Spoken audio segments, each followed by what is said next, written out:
کو اس دنیا میں کس طرح رہنا چاہیے۔ آپ صلی اللہ علیہ وسلم کا نمونہ زندگی کا انسان کامل نہیں، انسان اکمل کا نمونہ۔ یہ آپ کا جلسہ تو سیرت کا بھی جلسہ ہے اور تعلیمی بیداری کا بھی جلسہ ہے۔ آپ کو سمجھنا ہے کہ اللہ کے نبی صلی اللہ علیہ وسلم کی مبارک سیرت اور آپ کی زندگی ہم کیسے سیکھیں گے، ہم اس کے بارے میں کیسے معلومات حاصل کریں گے اگر ہم دین کا علم حاصل نہ کریں، اگر ہم سیرت کی کتابیں نہ پڑھیں، اگر ہم مدارس میں آ کر علماء سے معلومات حاصل نہ کریں۔ یہ علم کا رشتہ اس سے جڑا ہوا ہے اور ہمیں یہ سمجھنا چاہیے کہ اس وقت ہماری یہ سب سے بڑی ذمہ داری ہے۔ ہم مسلمانوں نے یہ ساری بنیادیں فراموش کر دی۔ آج جو ہماری زندگی ہے اس کا نہ دین سے تعلق ہے، نہ اس کا علم سے تعلق ہے، نہ اس کا سیرت سے تعلق ہے، نہ آپ صلی اللہ علیہ وسلم کے دیے ہوئے نظام سے تعلق ہے۔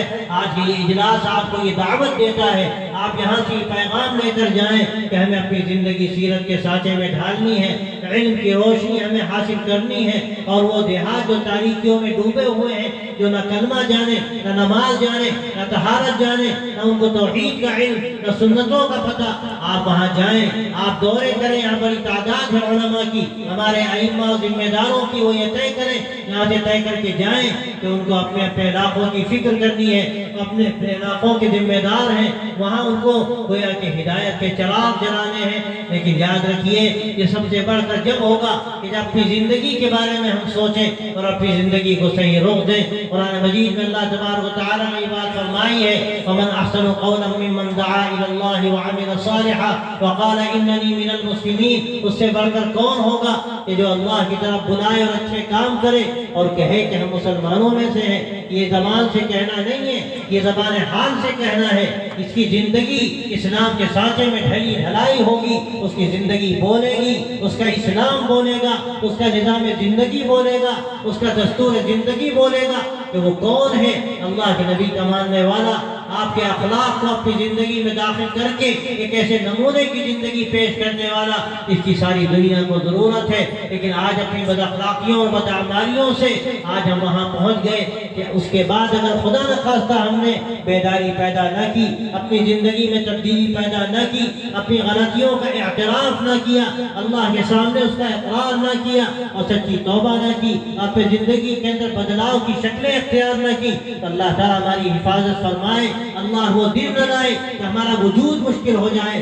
آپ یاد رکھیے اللہ تعالیٰ نے ہمیں جو موقع دیا ہے، ہمیں جو اللہ تعالیٰ نے گویا کہ ایک وسعت دی ہے، اور اس دائرے کو وسیع کیا ہے کہ ہم نمازیں پڑھ سکتے ہیں، ہم مسجدوں میں جا سکتے ہیں، ہم ابھی اذانیں دے سکتے ہیں، ہم مدارس قائم کر سکتے ہیں، ہم شریعت کا علم حاصل کر سکتے ہیں، اپنے طور پر ہم اس پر عمل کر سکتے ہیں۔ اگر خدا نخواستہ ہم نے اس اللہ تبارک و تعالیٰ نے ہمیں جو اختیار دیا ہے، ہماری دائرے کو وسیع کیا ہے، ہم نے اس پر عمل نہ کیا، اللہ وہ دن نہ لائے کہ ہماری مسجدیں بھی خطرے میں پڑ جائیں، ہماری اذانیں بھی خطرے میں پڑ جائیں، اور ہماری دینی تعلیم کا نظام بھی خطرے میں پڑ جائے۔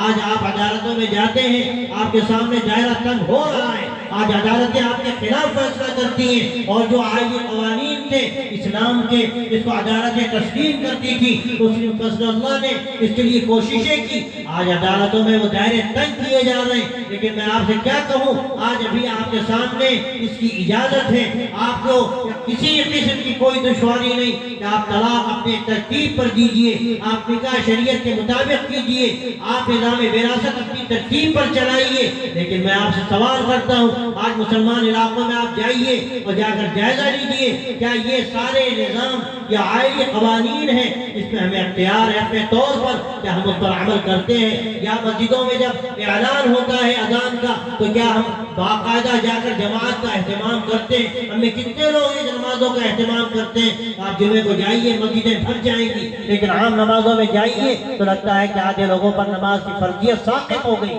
میرے بھائیوں یاد رکھیے، اگر اللہ تعالیٰ نے جو آپ کو اختیار دیا ہے اس پر عمل نہ ہوگا تو اگر دائرے تنگ سے تنگ تر ہوتے چلے جائیں گے۔ مولانا ابو الحاسن محمد سجاد بہاری رحمۃ اللہ علیہ جو ہمارا شریعہ کے بانی بڑے اپنے وقت کے عالم و داعی و مفکر تھے، انہوں نے یہ بات کہی تھی کہ اللہ نے جو دائرہ اختیار دیا ہے اگر ہم نے اس سے فائدہ نہ اٹھایا تو اگر یہ دائرے تنگ سے تنگ تر ہوتے چلے جائیں گے۔ اس لیے میرے بھائیوں میں آپ کو یہ دعوت دیتا ہوں اور یہ پیغام دینا چاہتا ہوں کہ آج اللہ نے آپ کو جو اختیار دیا ہے آپ نمازیں پڑھ سکتے ہیں، آپ اذانیں دے سکتے ہیں، آپ مدارس کی مدد کر سکتے ہیں، آپ بچوں کو دینی تعلیم دلا سکتے ہیں، آپ اپنا نظام شریعت کے مطابق چلا سکتے ہیں، لیکن آج نہ ہماری شادی بیاہ اسلام کے مطابق ہے، نہ طلاق کے نظام کو ہم سمجھتے ہیں۔ بہت سے لوگ ہمارے بھائی سمجھتے ہیں کہ 3 طلاقیں نہیں دی جائیں گی، طلاق نہیں پڑے گی، حالانکہ 3 طلاق دینا گناہ کا کام ہے۔ اب غض الحلال کو طلاق کو کہا گیا اور 3 طلاق کا ایک لسٹ میں دے دینا یہ بڑے گناہ کی بات ہے۔ اس کا کیا نظام ہے؟ ایک طلاق طہارت کی حالت میں دے دی گئی، اس کے بعد انتظار کیا گیا، عدت گزر گئی، طلاق پڑ گئی، اب اس کے بعد معاملہ ختم ہو گیا، آپ کا جو مدعا تھا وہ آپ کو حاصل ہو گیا۔ لیکن ہم ان باتوں کو جاننا نہیں چاہتے۔ شریعت کا نظام وراثت کا ہے، قرآن مجید میں کیسی وضاحت کے ساتھ اس کا ذکر کیا گیا، ایک آیت میں ایک جگہ پر 2 آیتیں اس میں پورے نظام وراثت کو بیان کیا گیا۔ لیکن جب کسی کا انتقال ہوتا ہے تو جس کے پاس طاقت ہے وہ چاہتا ہے سب کچھ مل جائے، اچھی دکان اس کو مل جائے، اچھا کھیت اس کو مل جائے، اس کو یہ خیال نہیں ہوتا کہ بہن کا حق کیا ہے، ماں باپ کا حق کیا ہے، اور جو دوسرے حقوق ہیں وہ کس کے ہیں جو ہمیں ادا کرنے۔ ہم سب چاہتے ہیں کہ ہڑپ کر لیں۔ بھائیو یہ طریقہ زندگی ہمارا ایسا ہے کہ کل اللہ تعالیٰ وہ دن نہ لائے کہ ہم چاہیں گے بھی شریعت پر عمل کرنا تو ہمارے لیے عمل مشکل ہو جائے۔ میں آپ کو دعوت دینا چاہتا ہوں کہ شریعت کا جو نظام ہے یہ حقیقت میں سیرت النبی ہے۔ یہ سیرت النبی کیا ہے؟ یہ شریعت النبی ہے۔ یہ آپ صلی اللہ علیہ وسلم کا دیا ہوا نظام، آپ جس پر آپ نے چل کر دکھایا اور صحابہ رضی اللہ عنہم نے وہ پیغام پہنچایا اور ساری دنیا میں اس کو پھیلایا۔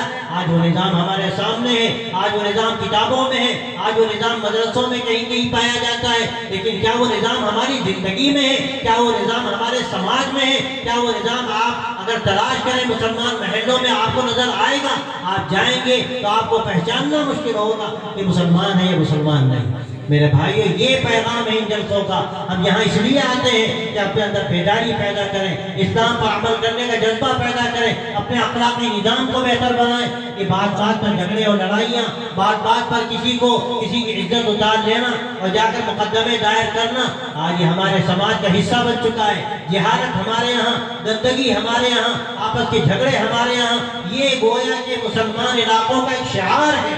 حالانکہ اسلام نے ہم سے کیا کہا؟ میں نے جو آیت پڑھی، سب سے پہلے پڑھنے کا حکم ہے، سب سے پہلے قلم کا تذکرہ ہے، اللہ کے نام کے ساتھ تعلیم میں آگے بڑھنے کا حکم ہے، لیکن اس کے